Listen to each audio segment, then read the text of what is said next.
खाने में खतरनाक मिलावट का मुद्दा, फूड अडल्ट्रेशन का। सर, बाजार में प्योरिटी का लेबल लगाकर, फर्जी लेबल लगाकर खुलेआम जहर बेचा जा रहा है। दूध, मसाले, edible oils, package food, beverages, सब में unsafe additives, harmful chemical, high saturated fat, sugar और सॉल्ट डालकर मिसलीडिंग न्यूट्रिशनल क्लेम्स के साथ कि ये सेहत के लिए अच्छे हैं, एनर्जी बूस्टिंग है, बेचा जा रहा है।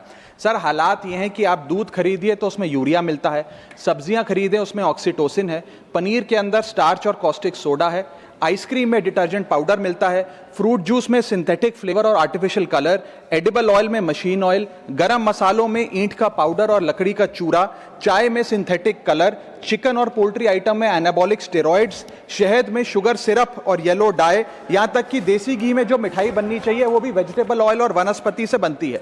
सर, आप सोचिए कि जब एक माँ अपने बच्चे को दूध का ग्लास देती है सोचकर कि इसमें कैल्शियम है, प्रोटीन है, मेरा बच्चा तंदुरुस्त बनेगा, उसे इस बात का अंदाजा भी नहीं है कि वे एक यूरिया और डिटर्जेंट का डेंजरस मिक्स अपने बच्चे को पिला रही है। सर, एक रिसर्च बताती है कि मिल्क के सैंपल्स में 71% सैंपल्स में यूरिया और 64% सैंपल्स में न्यूट्रलाइजर जैसे सोडियम बायोकार्बोनेट पाए गए। सर, इतना तो देश में मिल्क का प्रोडक्शन नहीं है जितना इस देश में दूध बेचा जा रहा है। सर, दवाइयों पे आ जाए, वेजिटेबल्स पे आइए सर। सब्जियों जिनको हम सेहत का भंडार समझकर खरीदते हैं, उसे ऑक्सीटोसिन का इंजेक्शन लगाकर फ्रेश, हरा भरा और उसकी ग्रोथ को एक्सेलरेट कर कर बेचा जाता है। ऑक्सीटोसिन सर वो हार्मफुल केमिकल है जिससे dizziness, headache, heart failure, infertility और कैंसर जैसी बीमारियां होती हैं। सर, वर्ष 2014-15 से लेकर 25-26 के बीच में जितने भी सैंपल्स की जांच हुई उसमें 25% सैंपल्स में मिलावट पाई गई, यानी कि हर 4 सैंपल्स में 1 में मिलावट पाई गई। न जाने कितने बीमार हुए, कितने अस्पताल में गए और कितनों की जानें चली गई। Sir, food adulteration is a raising health crisis और खास तौर पे ये बच्चे, बुजुर्ग और महिलाओं, प्रेग्नेंट महिलाओं के लिए खास तौर पे एक खतरे की घंटी है।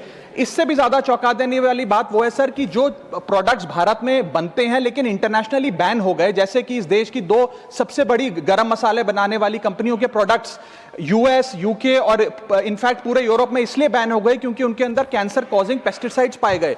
वो मसाले भी आज भारत में बेचे जाते हैं और धड़ाधड़ खरीदे जाते हैं। हम we are forced to consume those products.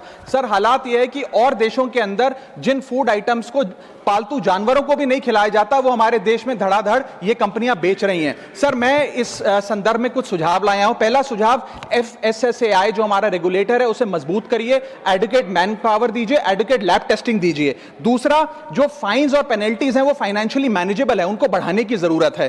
Third, public recall mechanism होना चाहिए। यदि किसी एक प्रोडक्ट में मिलावट पाई जाए तो उसको पब्लिकली नेम और शेम कर मार्केट से रिकॉल करें और मिसलीडिंग हेल्थ क्लेम्स की एडवर्टाइजमेंट बंद किया।